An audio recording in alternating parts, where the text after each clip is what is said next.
página Tiene que web, haber otros sonidos. suscribirte Hay a que nuestros ser canales de desobediente difusión en WhatsApp con y los Telegram. sonidos. Salir de la cárcel sonora. 21:35 tenemos contacto telefónico con uno de nuestros cronistas, uno de nuestros cómplices. Su complicidad mensual lo llama hoy al deber Ezequiel Gil Lezama. Vamos a conversar con él un trecho del programa para que nos explique un poco este aluvión que nos tapó de mierda hasta la nariz el domingo. Ezequiel, ¿cómo te va? Buenas noches. ¿Cómo acá, Janiel? Buenas noches, ¿cómo andan? Muy bien, ¿vos?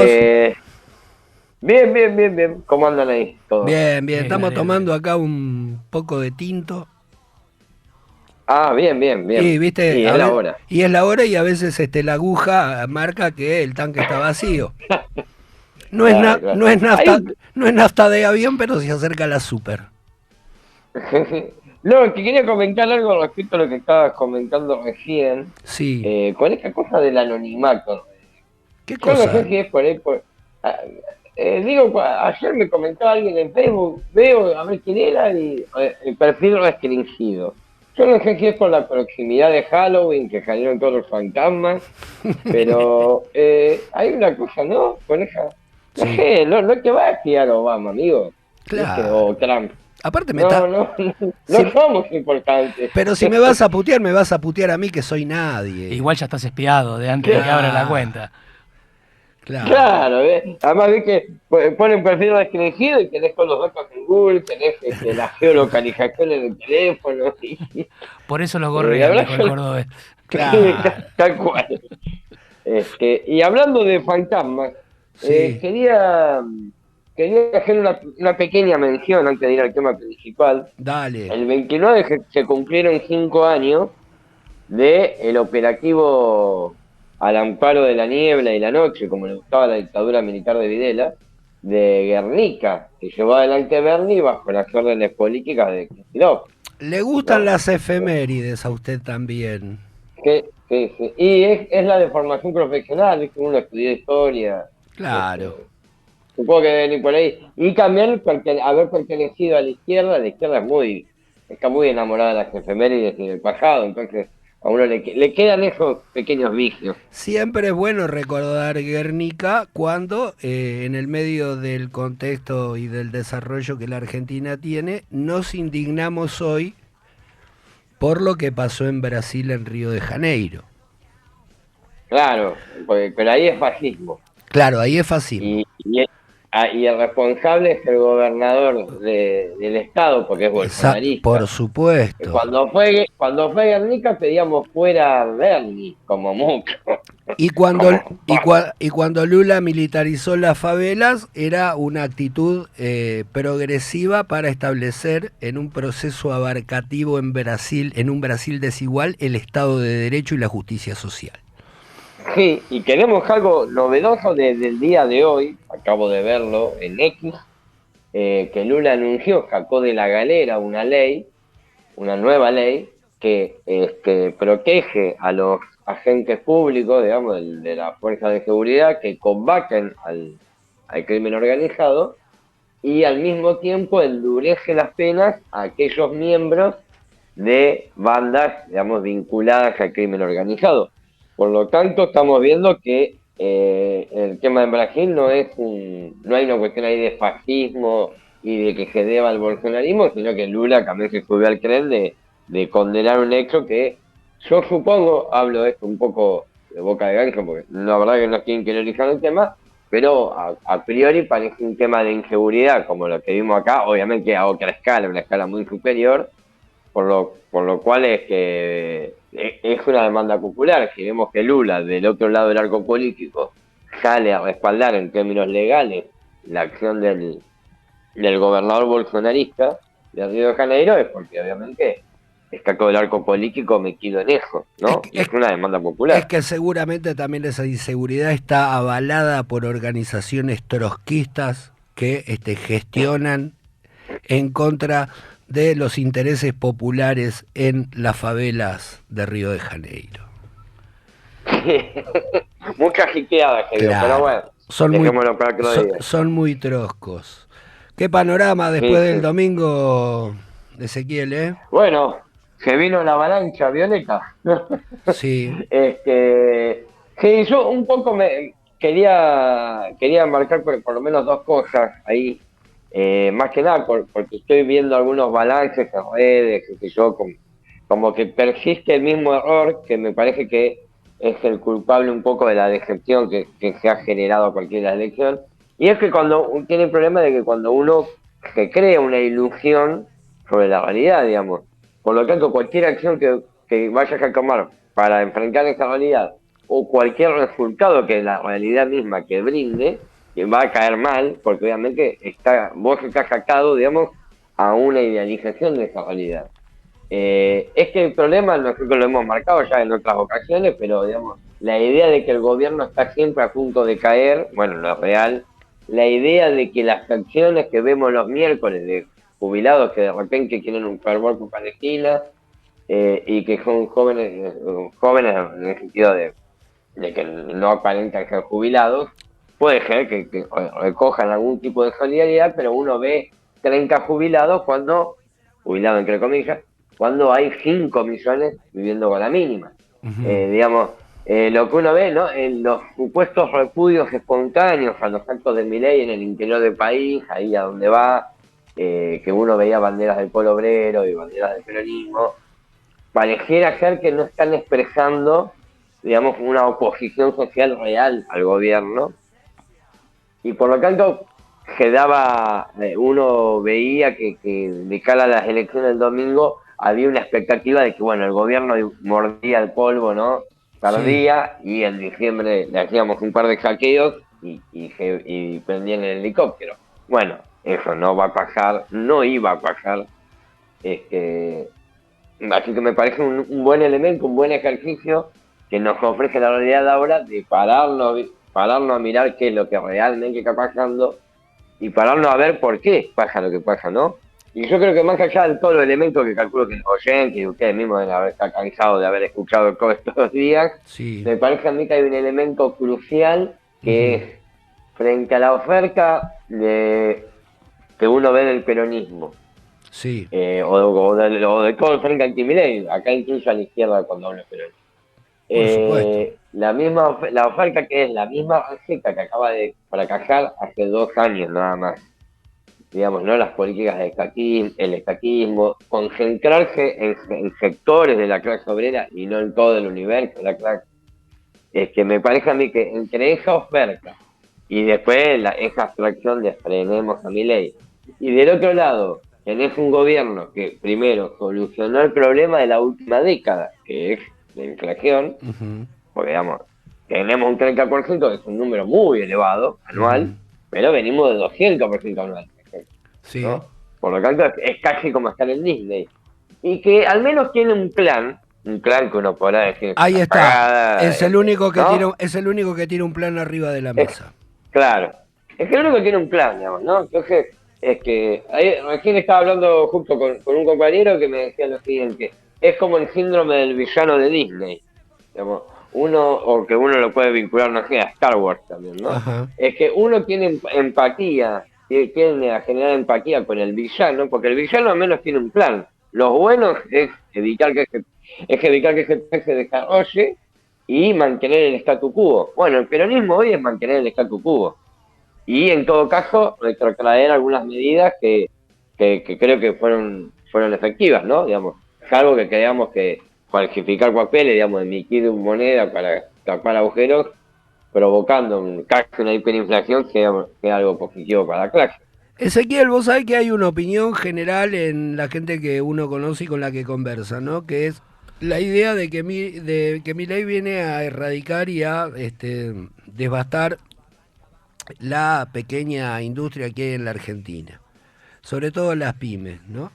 Que va a concentrar la economía, que la apertura de las importaciones. Me llamó mucho la atención el triunfo que tuvo en el nudo que nuclea este tipo de industrias, ¿no? El tipo gana en Córdoba, gana en Santa Fe, gana en Buenos Aires, gana en Mendoza, gana en Entre Ríos, gana en la médula de la Argentina.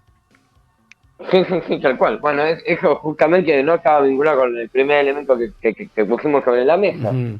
Digamos, el discurso este del industricidio Sí, que estaría cometiendo a Milei, bueno, no se da, no se verifica la realidad, más allá de que obviamente hay quiebra de empresas por la propia crisis, pero digamos, como decías vos, gana en el centro productivo del país, ¿no? Por lo menos Córdoba, el triángulo de oro ese Córdoba, Mendoza, Córdoba, Buenos Aires y Santa Fe, sí. donde ¿Dónde está la concentra más guita? industria, Es pero donde está, también tenemos la industria de que viene ¿dónde está la en guita? Mendoza, Gana donde está la claro, donde guita. está, sí, donde está el país, digamos, ¿no? Lo demás, bueno, Exactamente.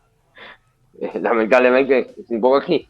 Ujú. Y también la cuestión es que del otro lado, uno, porque digamos, acá uno pareciera que Milei es el malo de la película, que podrá ser, ¿no? Mm. Pero, digamos, la alternativa cuál es, Kicillof, digamos, yo estuve buscando justamente unos datos. La actividad económica, más allá de que obviamente esto es fácil de ver, es un desastre, por ejemplo, a escala nacional creció, se expandió un 3%, pero en la provincia de Buenos Aires cayó un 2,7%. La pobreza también en el 2023 en el pico, a nivel nacional fue el 50 y pico, 52, pero la provincia alcanzó el 60. Digamos, hoy también está en el 32% a nivel nacional, 35% en la provincia. Ujú. Los salarios estatales, bueno, pero mi ley ajusta a los obreros estatales, bueno, o hundió el salario en general, cosa es cierta.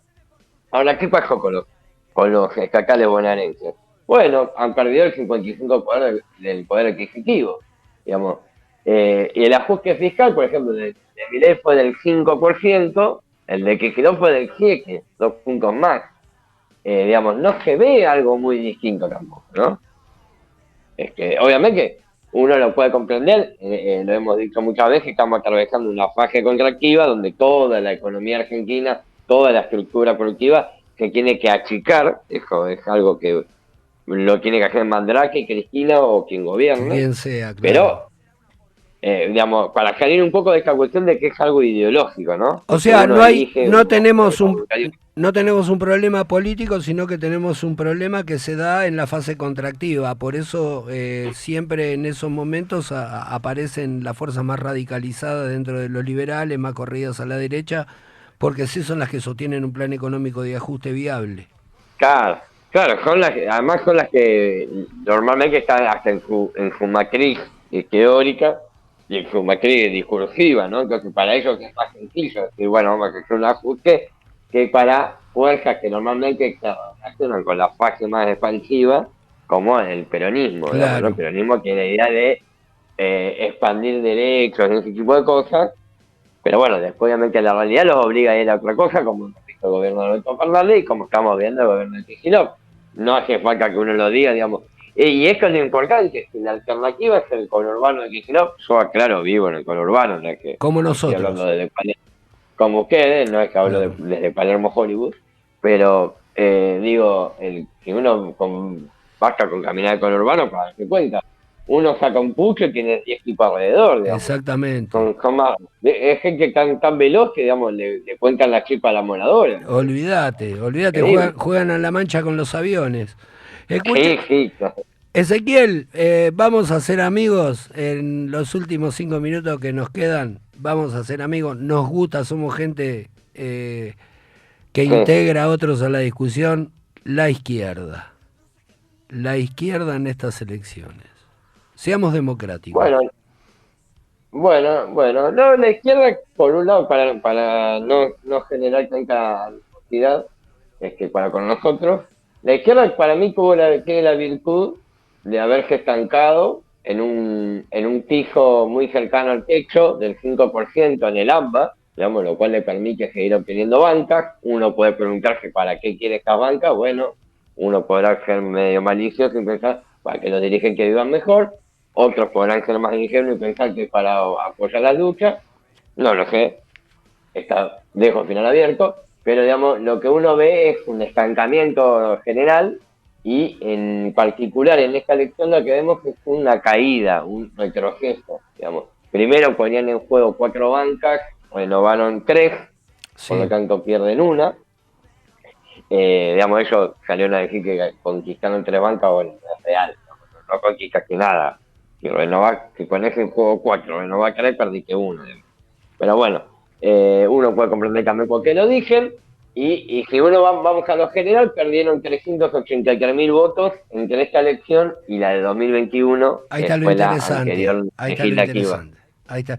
Y lo importante es que perdieron casi 200.000 votos en la provincia de Buenos Aires, digamos, ¿no? Que es justamente el lugar donde está anclada, ¿no? Y lo más interesante me pareció que es el lugar donde crecieron, el único lugar donde crecieron fue en Capital Federal, en diputados, en la categoría de diputados, y está bueno para ver los datos, porque por ejemplo, Recalde, que era el candidato a senador por Zacuatria, saca el 30% de los votos. Sí. El candidato a diputado, que era el Cady Hackman, el peor candidato que podían poner, saca el 26, una diferencia de 4. Que Chimi Castillo, el del PTG, que fue candidato a senador, saca el 5. Y Miriam, el diputado, saca el 9. Es decir, 4% más. Hubo ahí lo que antiguamente era el corte de boleta, es decir, gente que votó a Recalde a senador y a Miriam a diputada. Así que bueno, en ese sentido la estrategia de la izquierda de ir a visitar a Cristina parece que le dio sus frutos. Por lo menos para obtener bancas, ¿no? Te hago una pregunta que veníamos hablando con un amigo hoy mientras volvíamos del laburo. Llega un tipo como Javier, ¿sí? Con el discurso que tiene. Sí. Podemos evaluar todos los desastres que han hecho y lo inviable de su plan, porque sabemos que a pesar de los logros parciales que tiene, Argentina va seguramente a una crisis de deuda. Esto es insostenible. Vemos toda su demostración de poder desde la estética, desde cuestiones que son prácticamente bizarras, y el tipo arrasa electoralmente. ¿Qué pasa con la izquierda, que no puede salir del 3%? Bueno, eso es bastante sintomático, ¿no? Yo estuve mirando unos numeritos, por ejemplo, y lo que uno advierte tomando las elecciones de 2013 hasta acá es que, por ejemplo, la izquierda crece en periodos de calma. Hay que tener 2013, es al revés, 2015, es al revés. 2017. Y cae en las elecciones donde hay crisis, ¿no? Es que 2019, la crisis, ¿se acuerdan del final del macrismo? 2023, la crisis de Alberto, y 2025 la crisis de Milei. Es decir, en las últimas 3 elecciones con crisis cayó. En las elecciones donde no pasa nada, donde hay periodos de calma, ahí crece. Es al revés, digamos. Lo que prueba es que no puede capitalizar la crisis y el repudio o el rechazo a el que esté gobernando en ese momento. Por eso digo, es una fuerza estancada, digamos, ¿no? La especie de colectora parlamentaria del peronismo. ¿Y vos pensás que esto es una cuestión programática del FIT o es un vacío producto de sus propias limitaciones teóricas? Porque el trotskismo es inviable en la Argentina, sí. Vamos a partir de esto, ¿no? Sí, por empezar, porque hablan de un país que no existe, ¿no? La Argentina es una semicolonia, dicen. Bueno, sí, ya arrancamos mal. Ya arrancamos mal, digamos. Si uno caracteriza mal la realidad y el país donde vive, pretender hacer ahí una revolución, bueno, un delirio. Pero me parece a mí que ellos mismos conocen sus límites, por eso es una izquierda que no tiene vocación de poder, y que es una izquierda que aspira a reproducir sus propios aparatos a través, lo que han encontrado ahora es a través de obtener diputados. Sí, la vía parlamentarista, claro, la vía parlamentarista. La vía parlamentarista y chau. Sí, es una fuerza moral, tipo de buena conciencia, que está ahí en el Congreso como para, bueno, generar algún ruido y de paso permitirle tener una mejora en sus condiciones de vida a aquellos privilegiados que acceden a las bancas. A mí me llamó y a la cantidad de accesorios. Ahí está. A mí me llamó mucho la atención, por ejemplo, en el caso de también lo que podemos hablar como una ruptura entre lo que es la dirigencia sindical y su representación con los trabajadores. Por ejemplo, docentes. ¿Docentes cuánta gente nuclea prácticamente a nivel gremial? ¿1 millón? Ponele, Sí. 1.000.000. Hay de todos los colores, ¿no? Lo tenemos mayormente la representación de la multicolor con Romina del Pla, ¿sí? Sí. Y después tenemos al camarada perdió. ahí está, y tenemos al camarada Baradel. Pero por ejemplo en las elecciones cuando Macri gana y no hay ningún tipo de fracción sindical que represente al macrismo, la mayoría de los docentes votó a Macri. Sí, y ahora hay muchos a Milei. A Milei. Y me llamó, por ejemplo, también la atención en Sudna, ¿no?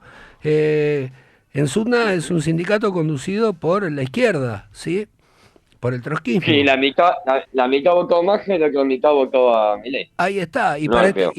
para estas últimas elecciones, la ruptura fue total dentro de la misma lista que gana Sí. un sindicato que tiene representación en los trabajadores. Sí, de paso, digamos que Crespo, digamos que es dirigente del Partido Obrero y secretario general del gremio, fue el que introdujo la reforma laboral de Madane, Sí, digamos, ¿no? sí. Cuando Así que el Baseico era el enemigo. sí, pero el que introdujo la reforma laboral, que hizo votar 3 veces en la asamblea, las 2 primeras asambleas le dijeron que no, después empezaron a criticar a todo el mundo por turno, digamos, yendo por la fábrica, hicieron una asamblea de gallos en medianoche y lograron aprobar la reforma laboral que quería Madale, que es el dueño del Facti. Ezequiel Es 20... feo. Y terrible. Ezequiel 21:56. Muchísimas Bueno. gracias por habernos atendido. Un día, Gracias a ustedes. un jueves antes de un feriado te tenés que venir acá. Tenemos un, Sí, tenemos un tinto que nos trae Sabrina Mamanís, que tiene un familiar que tiene una bodega privada. Bueno, me anoto. El próximo jueves que salgamos me anoto. Dale, Supongo que ya no tendré trabajo. Así que... te venís a dormir a casa después. Dale, no hay problema. Te mando un abrazo grande. Muchísimas gracias, Ezequiel. Un abrazo para ustedes. Saludos, Ezequiel. 21:57 pasó Ezequiel Gil Lezama por No te mueras en mi casa y vamos a escuchar a Maggie Bolé con una canción que se llama Les Enculés, Los Enculados, una francesa que habla mal, linda y antiestética como nos gusta a nosotros, que lo De las maleducadas. de las lindas.